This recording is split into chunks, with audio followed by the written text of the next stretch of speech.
We can now confirm that Charlie Kirk has been pronounced dead. He's the founder of Turning Points USA. He was shot in the neck. He was assassinated at an event where he was speaking in Utah Valley University in Orem, Utah. As of this moment, too, there is no suspect in custody. They originally arrested someone who turned out not to actually be the suspect. So as of this recording, the suspect is at large. Charlie Kirk has died at the age of 31, speaking at this event. He was shot in the neck. It was a single shot fired from an area kind of adjacent to where he was speaking. He was speaking outside in like a quad area. And the shooter seemed to be 100 to 200 yards away. And again, the shooter has not been brought into custody. There's an area called the Losi Center. I think we have a photo of it here, the Losi Center.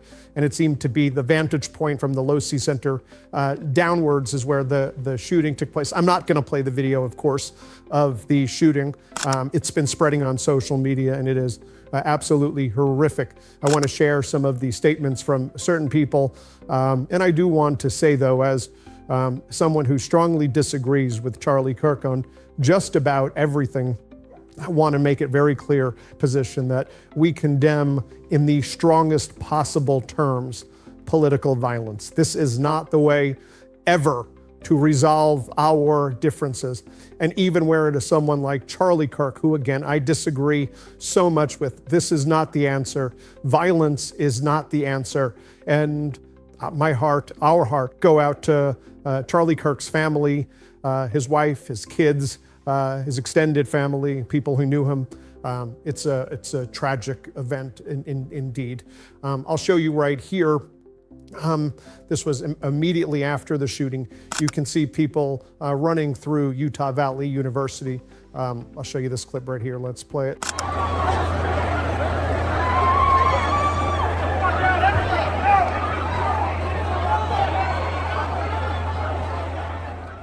And here was the moment where it was announced that he was confirmed dead on Real America's Voices. That's a right-wing network, as Just the News reported Charlie Kirk had died at the age of 31. Here was the moment that was reported. Let's play this clip. John Solomon's reporting on Just the News that he's passed. Yes, is this what I'm hearing? Yes, can I get it here? I mean, yes. Yes. Wow, right here, Rav, this moment, guys. Let's go around the horn, Gino. You were continue on the horrendous news that Charlie Kirk has passed. Well, my prayers are for Erica, for her children, for his family. This is beyond devastating, Eric. I've known Charlie, as I said, since he was a child, running around, coming to conservative events. And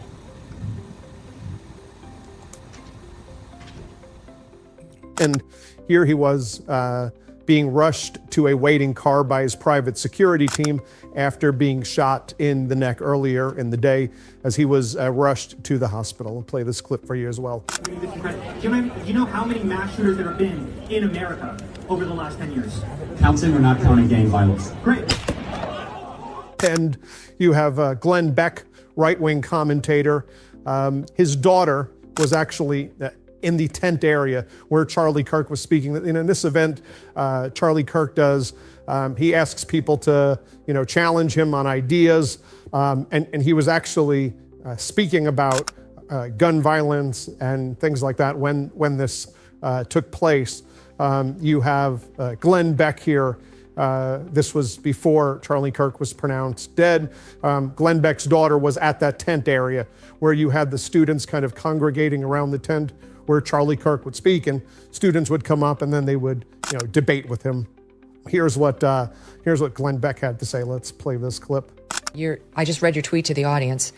Are you hearing that from people who are in a position to know that Charlie I am. That he's alive and that he's in critical?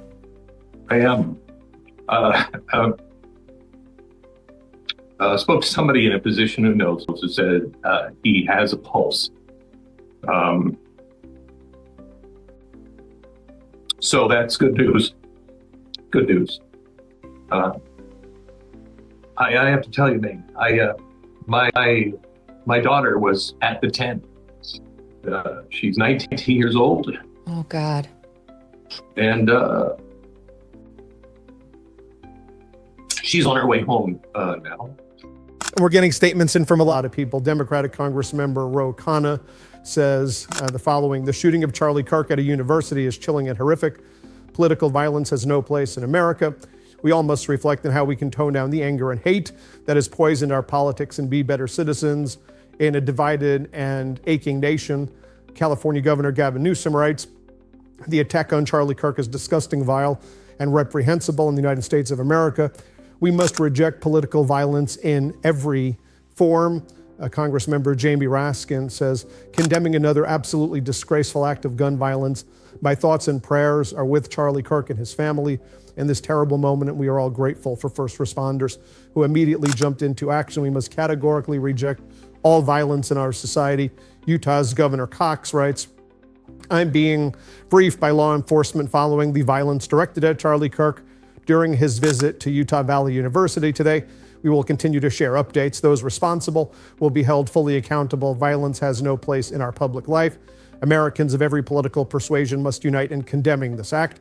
Our prayers are with Charlie, his family, and all those affected. And that statement was, of course, before Charlie Kirk was pronounced dead at the age of 31. David Hogg, who survived a school shooting, writes, horrific news that Charlie Kirk has been shot. Gun violence and political violence have to effing stop. Charlie, his family, and all the students who had to witness the shooting are in my thoughts. We have disagreements, but we all agree something has to change. And a lot of other statements coming out like that as well.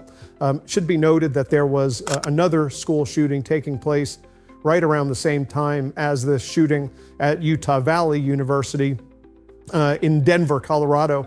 Agents responded to a shooting in Evergreen High School in Colorado, where at least 2 students were shot and taken to a hospital as a result of a school shooting there. The Jefferson County Sheriff's Office is leading the investigation there. And again, we're gathering more information now about what transpired and what took place here. But again, very, it's very sad. And regardless, again, of my strong disagreements with Charlie Kirk on just about everything, again, I think it is critical that everybody condemn political violence in all of its forms. Governor Pritzker commented moments ago as well, before in the announcement that Charlie Kirk was pronounced dead. But here's what Pritzker had to say. Let's play this clip. Yeah, first I want to express my sympathy to Charlie Kirk's family and to Charlie Kirk, who obviously has, become a target for somebody. I don't know whether it's political violence because I don't know who did it. I know they seem to have somebody in custody. But I will say that political violence, unfortunately, has been ratcheting up in this country. We saw the shootings, the killings in Minnesota. We've seen other political violence occur in other states. And I would just say it's got to stop. And I think there are people who are fomenting it in this country. I think the president's rhetoric often foments it. We've seen the January 6th rioters who clearly, have tripped a new era of political violence. And the president, what did he do? He pardoned them. I mean, what kind of signal does that send to people who want to perpetrate political violence? Not a good one. There you have it, folks.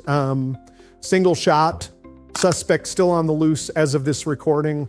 The shooter was on top of the roof at that building adjacent, shot in the neck. I'm not going to show the video. There's lots of videos circulating online. It was horrific to observe and watch that shooting. When I saw it, it was clear that no one could survive such a thing. They originally arrested the wrong guy or detained the wrong guy who was not the shooter.